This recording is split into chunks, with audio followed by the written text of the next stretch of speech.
दोस्तों, ये कहानी है 13 साल की वेडनेसडे एडम नाम की एक लड़की की, जिसके चेहरे पर किसी तरह के कोई इमोशंस नहीं बनते थे और मौत का लेकर उसके अंदर एक अजीब सा जुनून था। वो सोचा करती थी कि मरने के बाद इंसान कहाँ जाता है और उसका क्या होता है। इसी वजह से उसे अक्सर काले और सफेद रंग के कपड़े पहनना ज्यादा पसंद था। उसे देखकर सबको अजीब सा लगता, जैसे कि वो उस दुनिया की ही ना हो। तो चलिए जानते हैं कि आखिर वो लड़की ऐसी क्यों थी। तो कहानी की शुरुआत में वेडनेसडे को एक स्कूल में दिखाया जाता है, जहाँ वो अपनी डरावनी आंखों के साथ बरामदे में चल रही थी। वह बाकी सब लोग उसे घूर घूर कर देख रहे थे। जब वेडनेसडे अपना लॉकर खोलती है तो उसके अंदर उसे अपना भाई बंधा हुआ दिखाई देता है, जिसके मुँह में एक सेब था। वेडनेसडे उसकी रस्सियों को खोलती है कि अचानक उसे एक विजन आता है, जिसमें वो देखती है कि कुछ लोग उसके भाई को टॉर्चर कर रहे हैं। यहाँ हमें पता चलता है कि वेडनेसडे कोई आम बच्ची नहीं है और वो किसी को भी छूकर उसका अतीत और भविष्य देख सकती है। जब वेडनेसडे को पता चलता है कि स्विमिंग टीम के लड़कों ने उसके भाई को टॉर्चर किया था, तो वो 2 बैग में पिराना फिशेस को, जो बहुत ज्यादा खूंखार मांसाहारी मछलियाँ होती है, उनको भरकर स्विमिंग पूल के पास जाकर और खून की प्यासी मछलियों को स्विमिंग पूल में छोड़ देती है, जिससे सारे लड़के अपनी जान बचाने के लिए पूल से बाहर निकलने की कोशिश करते हैं। तब वेडनेसडे उनसे कहती है कि उसके अलावा कोई भी उसके भाई को परेशान नहीं कर सकता। इसके बाद सीन शिफ्ट होता है और वेडनेसडे के माता पिता मोर्टिसिया और गोम्स को दिखाया जाता है। वो दोनों वेडनेसडे की हरकतों से परेशान हो चुके थे, इसलिए वो उसे नेवरमोर एकेडमी भेजने का फैसला करते हैं। इस एकेडमी में वो बच्चे रहते हैं जिनके पास कुछ खास ताकतें होती है और यहाँ उन्हें अपनी ताकत पर काबू पाना सिखाया जाता है। मोर्टिसिया और गोम्स भी इसी एकेडमी के स्टूडेंट्स थे, जिससे पता चलता है कि उनके पास भी सुपर पावर्स हैं। सीन शिफ्ट होता है और एक लड़के एम्बार्क्स को दिखाया जाता है, जो एक हाइकर था। वह नेवरमोर एकेडमी के पास वाले जंगल में अकेला चला जाता है। वो जंगल में एक जगह रुक कर आराम कर रहा होता है कि अचानक एक अनजान क्रिएचर उस पर हमला कर देता है और उसे मार देता है। वो उस एरिया के पुलिस को उसकी जख्मी बॉडी मिलती है और वो आसपास की जांच करता है। यहाँ पता चलता है कि ये पहला हादसा नहीं था, बल्कि इससे पहले भी ऐसे कई हादसे यहाँ हो चुके हैं। दूसरी तरफ वेडनेसडे एकेडमी में जाती है और वहाँ की प्रिंसिपल लेरिसा बीम से मिलती है, जो उस एकेडमी को चलाती है। लेरिसा उसे रूममेट्स एनेट से मिलवाती है। एनेट एक वेयरवुल्फ थी और हर मामले में वेडनेसडे से पूरी तरह अलग थी। एनेट को रंग बहुत पसंद थे और उसने अपने साइड के कमरे को अलग अलग रंगों से सजा रखा था, जबकि वेडनेसडे को काली और डार्क रंग की चीजें पसंद थी। बाद में एनेट वेडनेसडे को एकेडमी में घुमाती है और वहाँ के मेन ग्रुप फैंग्स, गोस्ट, स्टोनर्स और स्केल्स के बारे में बताती है। फैंग्स के ग्रुप में वैम्पायर्स होते हैं, फर्स्ट ग्रुप पे वेयरवुल्फ होते हैं और स्टोनर्स पत्थर में बदल सकते हैं और उनके सर पर सांप होते हैं। वहीं स्केल्स में जलपरियां होती है, जो लोगों के साथ आसानी से हेरफेर कर सकती है। एनेट वेडनेसडे को सबसे पॉपुलर लड़की ब्रायंसा बार्कले के बारे में बताती है, जो बहुत ही खूबसूरत जलपरी थी। ब्रायंसा का एक एक्स बॉयफ्रेंड जेवियर थॉर्प भी उस एकेडमी में होता है, जो अपनी ड्राइंग को असलियत में बदल सकता है। इसके बाद वेडनेसडे के माता पिता वहाँ से चले जाते हैं, लेकिन जाने से पहले वेडनेसडे के पिता उस पर नजर रखने के लिए एक कटा हुआ हाथ वहाँ छोड़ देते हैं, जो जिंदा होता है और उसे थिंग कहा जाता है। इसके बाद वेडनेसडे तलवारबाजी की क्लास में जाती है और वहाँ ब्रायंसा के खिलाफ लड़ने के लिए तैयार हो जाती है। ब्रायंसा और वेडनेसडे के बीच जबरदस्त लड़ाई शुरू होती है और दोनों बराबर पॉइंट पर होते हैं। इसके बाद ब्रायंसा कहती है कि वो बिना किसी हेलमेट के ये गेम खेलना चाहती है और ये गेम तब खत्म होगा जब दोनों में से किसी एक के शरीर से खून निकलेगा। दोनों के बीच फिर से लड़ाई शुरू होती है और दोनों एक दूसरे के ऊपर वार पे वार करते हैं। ब्रायंसा वेडनेसडे पर वार करती है और उसके सर की बाएं तरफ एक कट लग जाता है, जिससे वेडनेसडे के सर से खून निकलने लगता है। इस तरह ब्रायंसा जीत जाती है। वेडनेसडे को चोट पर मरहम लगाने के लिए ले जाया जाता है। जैसे ही वेडनेसडे पट्टी लगवाकर बाहर निकलती है, ऊपर से बर्ड के आकार का एक बड़ा पत्थर उसके ऊपर गिरने वाला होता है, लेकिन उसी वक्त सेवियर उसे धक्का देकर बचा लेता है। कुछ देर बाद वेडनेसडे अपने कमरे में वापस आती है तो उसे महसूस होता है कि कमरे में कोई है और उस पर नजर रख रहा है। वो कमरे को चेक करती है और बेडशीट के नीचे उसे थिंग मिल जाता है। वेडनेसडे समझ जा कि ये उसके माता पिता का काम है, इसलिए वो थिंग से कहती है कि उसे उसका साथ देना होगा, वरना वो उसे ड्रॉर में बंद कर देगी। थिंग डर जाता है और उससे वादा करता है कि वो वेडनेसडे के साथ गद्दारी नहीं करेगा। वेडनेसडे ने जो करहाना वाला प्रैंक किया था, उस वजह से उसे दिमागी डॉक्टर के पास ले जाया जाता है। लेरिसा उसे नेवरमोर एकेडमी के पास ही एक छोटे से शहर जेरिको में जांच के लिए लेकर जाती है। वेडनेसडे अपनी थेरेपिस्ट से मिलती है, लेकिन उसे किसी के बारे में कुछ भी नहीं बताती। उसके दिमाग पे एक प्लान आता है और वो बाथरूम से जाने के बहाने खिड़की से निकलकर भाग जाती है। इस बीच वो एक आदमी से टकरा जाती है और उसे एक विजन आता है, जहाँ वो देखती है उस आदमी की कार एक्सीडेंट में मौत होने वाली है। वेडनेसडे डर जाती है और रिलैक्स होने के लिए कॉफी शॉप में पहुँच जाती है। वहाँ उसकी मुलाकात पुलिस के बेटे टाइलर से होती है, जो वहाँ कॉफी बेचने का काम करता है। टाइलर अपनी एस्प्रेसो मशीन को ठीक करने की कोशिश कर रहा होता है। लेकिन उसे कुछ समझ नहीं आता क्योंकि मशीन में जो इंस्ट्रक्शंस लिखे हुए थे वो इटालियन भाषा में थे। वेडनेसडे को इटालियन पढ़ना आता था, इसलिए वो आसानी से मशीन को ठीक कर देती है और इसके बदले में वो उसे बस स्टेशन तक छोड़ने को कहती है। टेलर के कुछ कहने से पहले ही वहाँ वो लड़के आ जाते हैं जिन्होंने वेडनेसडे के भाई को टॉर्चर किया था। वो अब वेडनेसडे को भी परेशान करने लगते हैं। पहले वेडनेसडे उन्हें नजरअंदाज करने की कोशिश करती है, लेकिन जब बर्दाश्त नहीं होता तब वो उन्हें मारने लगती है। कुछ ही समय में लेरिसा पुलिस के साथ वहाँ आ जाती है और वहाँ की हालत देखकर उसे गुस्सा आता है और वो वेडनेसडे को डांटती है। इसके बाद वो लोग नेवरमोर एकेडमी जाने के लिए निकल जाते हैं। रास्ते में उन्हें एक टूटी फूटी कार दिखाई देती है जिसका एक्सीडेंट हो गया था और उस कार पे वही आदमी था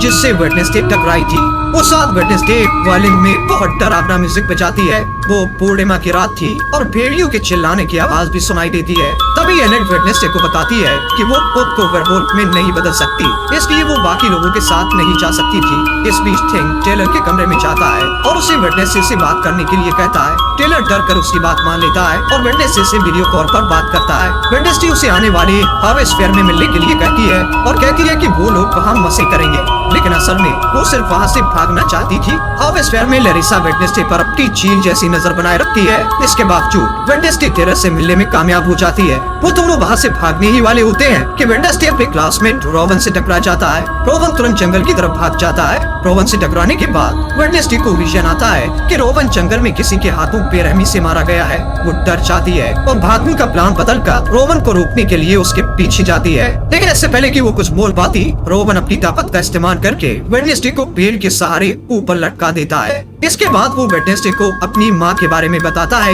जो भविष्य देख सकती थी। उसकी माँ ने 25 साल पहले एक तस्वीर बनाई थी और कहा था कि वेडनेसडे नेवरमोर एकेडमी को बर्बाद कर देगी। इसलिए रोवन कहता है कि कुछ भी बुरा होने से पहले वो वेडनेसडे को मार देगा। इसके बाद वो अपनी जादुई ताकत से वेडनेसडे का गला घोटने लगता है। तभी एक भयानक राक्षस उसके ऊपर हमला कर देता है और रोवन को बेरहमी से मारकर वहाँ से गायब हो जाता है। वेडनेसडे उसकी कटी फटी बॉडी के ऊपर पड़ी हुई उस तस्वीर को उठाती है जिसे रोवन की माँ ने बनाया था। उसी वक्त पुलिस का हेड अपने पुलिस ऑफिसर्स के साथ वहाँ आता है और रोवन की बॉडी को ढूंढने की कोशिश करता है, लेकिन उसे बॉडी नहीं मिलती है। इसके बाद वेडनेसडे को पुलिस हेड के साथ दिखाया जाता है जो वहाँ हुई घटना के बारे में उसे बताती है, लेकिन हेड को उस क्रिएचर वाली बात पर भरोसा नहीं होता और उसे लगता है कि ये काम नेवरमोर एकेडमी के ही किसी स्टूडेंट का है। तभी वहाँ एक ऑफिसर आ जाता है। उसकी नजर दरवाजे से निकलते हुए रोवन पर पड़ती है जो जिंदा था। जब वेडनेसडे अपने कमरे में जाती है तो देखती है कि एनेट पीओ कप नाम के एक कॉम्पिटिटर की तैयारी में बिजी है। ले एक बोट रेस की प्रतियोगिता थी जो हर साल एकेडमी में ऑर्गेनाइज की जाती है। बाद में वेडनेसडे रोवन से बात करने की कोशिश करती है, लेकिन लेरिसा उसे कहती है कि रोवन को एकेडमी से निकाल दिया गया है, जिसका कारण वो उसे नहीं बता सकती। वेडनेसडे को शक होता है और वो प्लान बी के मुताबिक थिंग को रोवन पर नजर रखने के लिए उसके पीछे भेजती है। फिर सीन बदलता है और रोवन को एक रेलवे स्टेशन में जाते हुए दिखाया जाता है।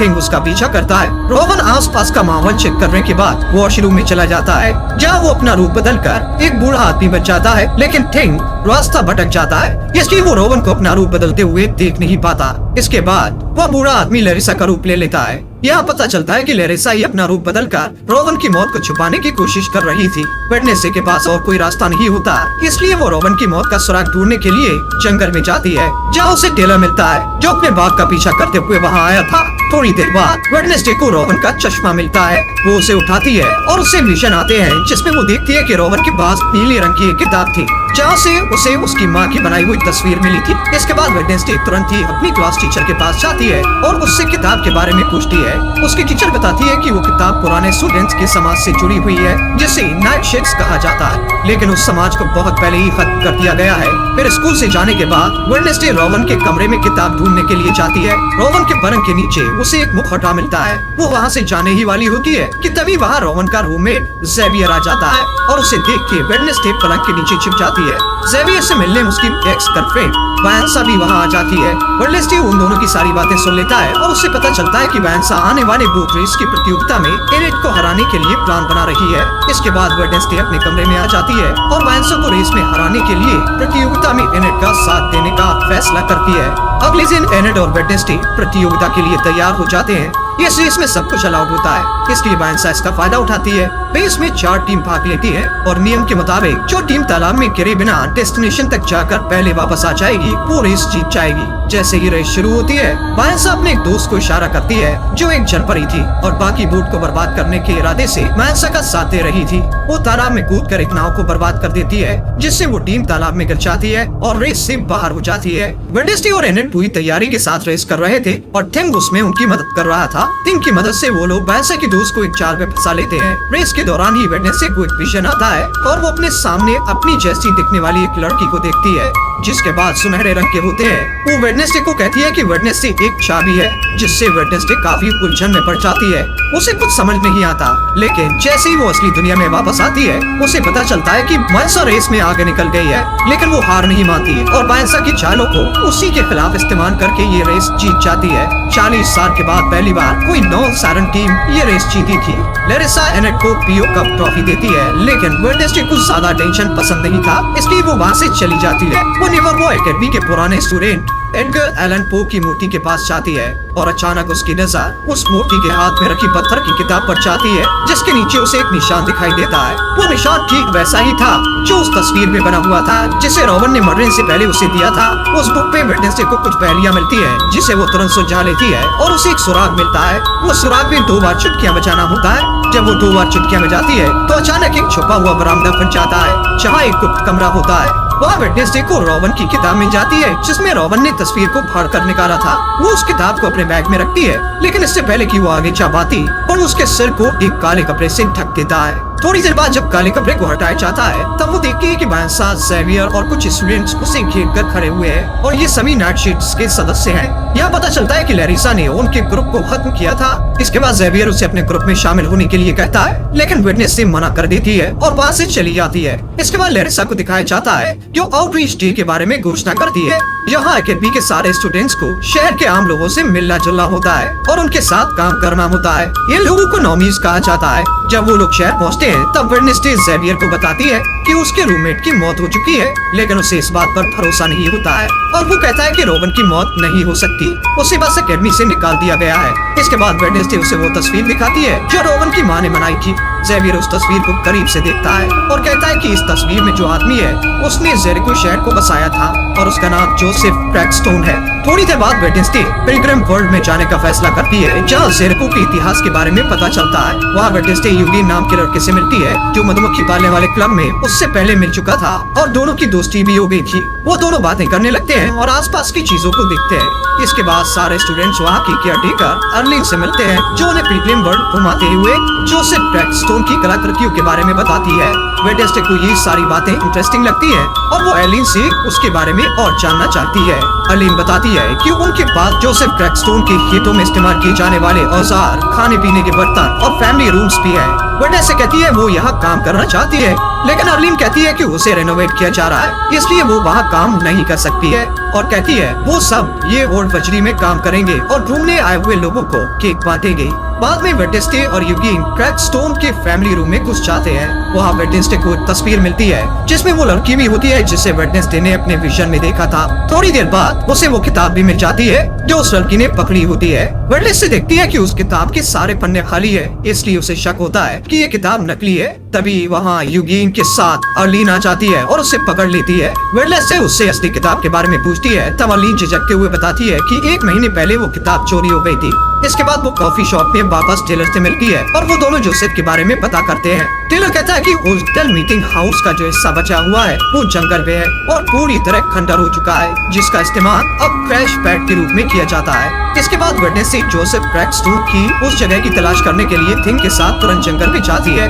इस दौरान उन्हें एक बेघर आदमी मिलता है, लेकिन थिंग उसका दम घुटने लगता है और उसे डराकर भगा देता है। तभी वेडनेसडे को एक विजन आता है और वो खुद को 400 साल पहले के टाइम में देखती है। यहाँ वो सुनहरे बाल वाली लड़की दिखाई देती है जिसे वेडनेसडे पहले भी अपने विजन में देख चुकी थी।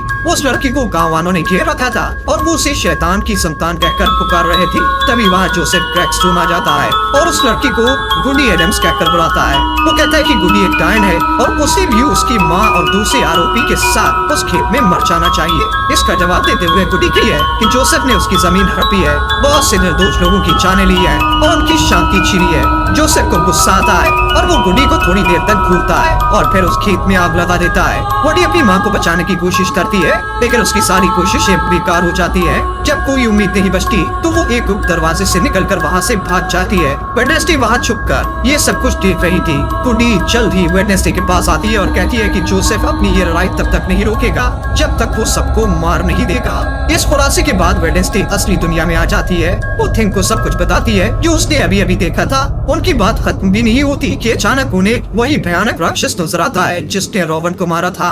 उसी वक्त बारिश होने लगती है। वेडनेसडे बारिश में भीगते हुए उसके पीछे भागती है, लेकिन वो बहुत आगे निकल जाता है। वेडनेसडे उसके पैरों के जब वेडनेसडे उस मॉन्स्टर की थोड़ी इन्वेस्टिगेशन करती है तो उसे ये पता चलता है कि वो राक्षस असल में एक इंसान है और वो जिसे भी मार रहा है वो उसका एक बॉडी पार्ट जमा कर रहा है। फिर बूढ़ी वेडनेसडे को एक पुराने घर की छानबीन करने बोलती है, जिससे वेडनेसडे को ये पता चलता है कि उस घर में पहले गेट्स नाम का एक परिवार रहता था जिन्हें आउटकास्ट से नफरत थी। और 32 साल पहले जब वेडनेसडे के माँ बाप नेवरमोर में पढ़ते थे तब गेट्स परिवार के बड़े बेटे गैरेट ने जहर का इस्तेमाल करके नेवरमोर के सभी लोगों को मारने की कोशिश करी थी, लेकिन तब गैरेट गलती से वेडनेसडे के माँ बाप के हाथों मारा गया था और ये गम उसके परिवार वाले सह नहीं पाए और एक एक करके वो सब भी मर गए। ये जानकारी मिलने के बाद वेडनेसडे अपने दोस्तों के साथ उस घर की तलाशी लेने जाती है। तब वहाँ उसे कुछ ऐसे सबूत मिलते हैं जिससे ये लग रहा था कि गैरेट गेट्स की छोटी बहन लॉरेल गेट्स अभी भी जिंदा है और वो उसी घर में रह रही है। इसके साथ ही वेडनेसडे को उस घर में उस मॉन्स्टर के जमा किए हुए बॉडी पार्ट्स भी दिख जाते हैं, लेकिन तभी वहाँ पर वो मॉन्स्टर आ जाता है जिसकी वजह से उन्हें वहाँ से भागना पड़ता है।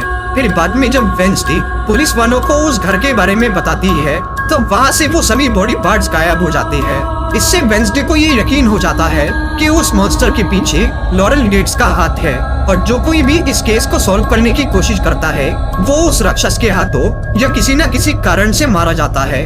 इसी दौरान वेडनेसडे के अंकल फेस्टर उससे मिलने स्कूल में आते हैं, जो कि उसे बताते हैं कि वो मॉन्स्टर असल में हाइड प्रजाति का है और जिस इंसान में भी हाइड का डीएनए हो वो तब तक राक्षस नहीं बनता जब तक उसके साथ कोई दर्दनाक घटना नहीं होती या कोई इंसान उसे जगा नहीं देता।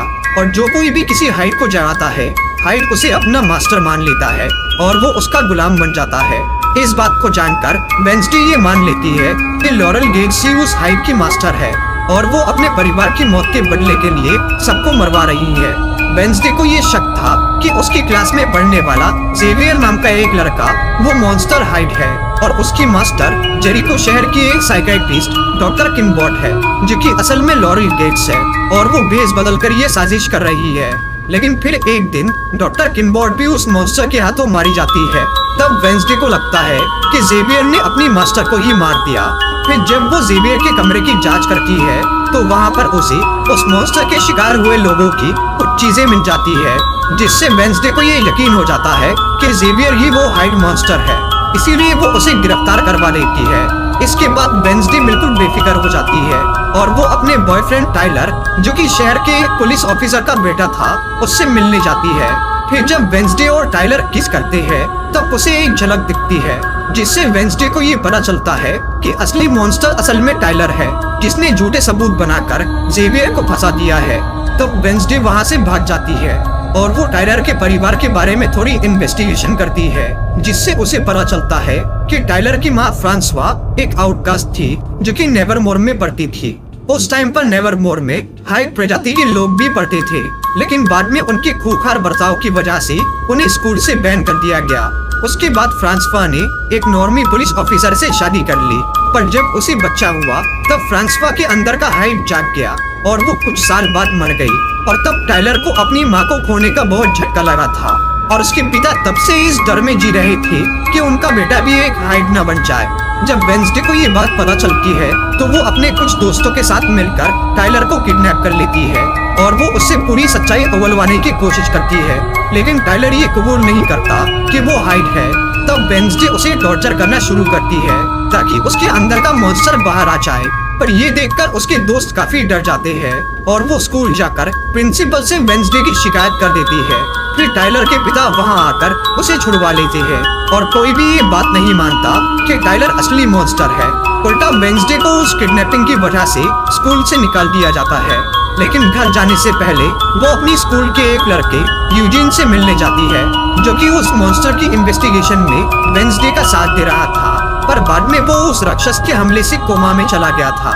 लेकिन अब यूजिन को होश आ गया था, और जब वेंसडे उसे मिलती है तो वो उसे उस हाइड के मास्टर का एक क्लू देता है, जिससे वेंसडे को ये समझ में आता है कि असली लॉरेल गेट्स डॉक्टर किनबॉट नहीं थी, बल्कि वो उसकी स्कूल की टीचर मैरिलिन थॉर्नहिल है, जिसने टाइलर को उसकी माँ की असलियत बताकर और उसे कुछ केमिकल देकर उसके अंदर के हाइड को जगाया और उसे नेवरमोर के खिलाफ भड़काकर अपना गुलाम बना लिया। ये जानने के बाद वेंसडे अपनी स्कूल के प्रिंसिपल के साथ, जिनके पास रूप बदलने की शक्ति थी, उन्हें टाइलर के रूप में लॉरेल के पास लेकर जाती है और वो उसका पर्दाफाश कर देती है।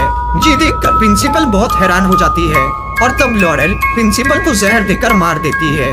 इसके बाद वो वेंसडे को बेहोश करके उसे टाइलर की मदद से क्रैकस्टोन की गुफा में लेकर जाती है, जहाँ पर उसकी कब्र थी। फिर लॉरेल वेंसडे को ये बताती है कि वो और उसके परिवार वाले असल में जोसेफ क्रैकस्टोन के वंशज है, जो कि सालों से आउटकास्ट को खत्म करने की कोशिश कर रहे हैं। लेकिन क्योंकि उनसे वो मकसद पूरा नहीं हो पाया, इसीलिए लॉरेल ने इस काम को पूरा करने के लिए क्रैकस्टोन को दोबारा जिंदा करने का फैसला किया, जिसके लिए उसे कई लोगों के बॉडी पार्ट्स चाहिए थे, जो कि उसने टाइलर की मदद से हासिल किए। इसके अलावा उसने बूढ़ी एडम्स की जादू टोने की किताब चलाई, जिसमें मरे हुए लोगों को जिंदा करने का तरीका था। लेकिन क्रैकस्टोन को जिंदा करना इतना आसान नहीं था, क्योंकि बूढ़ी ने उसे मारने के बाद उसकी आत्मा को श्राप देकर उसकी कब्र पर अपने खून का ताला लगा दिया था, जिसे बूढ़ी का कोई वंशज ही ब्लड मून की रात में खोल सकता था। इसीलिए लॉरेल कई साल से इस प्लान को पूरा करने में लगी हुई थी, और अब सारी तैयारी होने के बाद वो वेंसडे के खून से उस कब्र का ताला खोल देती है।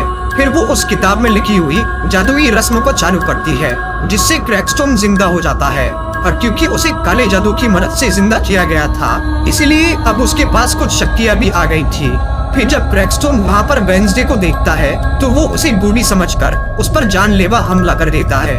इसके बाद लॉरेल उसे नेवरमोर लेकर जाती है ताकि वो सभी आउटकास्ट को मार सके, और तब क्रैकस्टोन वहाँ आग लगाकर तबाही मचाना शुरू कर देता है। दूसरी तरफ वेंसडे बिल्कुल घायल पड़ी थी और वो मरने ही वाली थी। तभी बूढ़ी की आत्मा उससे आकर मिलती है और वो उसे क्रैकस्टोन को रोकने का तरीका बताती है। फिर वो अपनी शक्ति से वेंसडे को पूरी तरह ठीक कर लेती है, जिसके बाद वेंसडे स्कूल की तरफ जाने लगती है। तभी टाइलर वहाँ आ जाता है और वो मॉन्स्टर बनके उसे मारने की कोशिश करता है। पर तभी वेंसडे की फ्रेंड एनेट, जिसके पास वेयरवुल्फ बनने की शक्ति थी, वो अपने भेड़िए अवतार में वहाँ आ जाती है और वो टाइलर से लड़कर उसे हरा देती है। उधर वेंसडे स्कूल पहुंचकर क्रैकस्टोन से लड़ना शुरू करती है और कुछ देर की लड़ाई के बाद वो क्रैकस्टोन के दिल पर हमला कर देती है, जिससे वो हमेशा के लिए मर जाता है। लेकिन फिर लॉरेल वहाँ आकर वेंसडे को गन से मारने की कोशिश करती है, पर तभी यूजिन, जिसके पास मधुमक्खी को काबू करने की शक्ति थी, वो अपनी मधुमक्खियों की फौज के साथ वहाँ आता है और वो लॉरेल पर हमला करके उसे खत्म कर देता है। इस सब के बाद जेवियर जेल से छूट जाता है और अब टाइलर को कैद कर लिया जाता है। और क्योंकि वेंसडे ने स्कूल को तबाह होने से बचाया था, इसीलिए अब उसे स्कूल से निकाला नहीं जाता। लेकिन स्कूल में इतनी बड़ी दुर्घटना होने की वजह से कुछ दिनों के लिए सभी क्लासेस कैंसिल हो जाती है और बच्चों को उनके घर भेज दिया जाता है।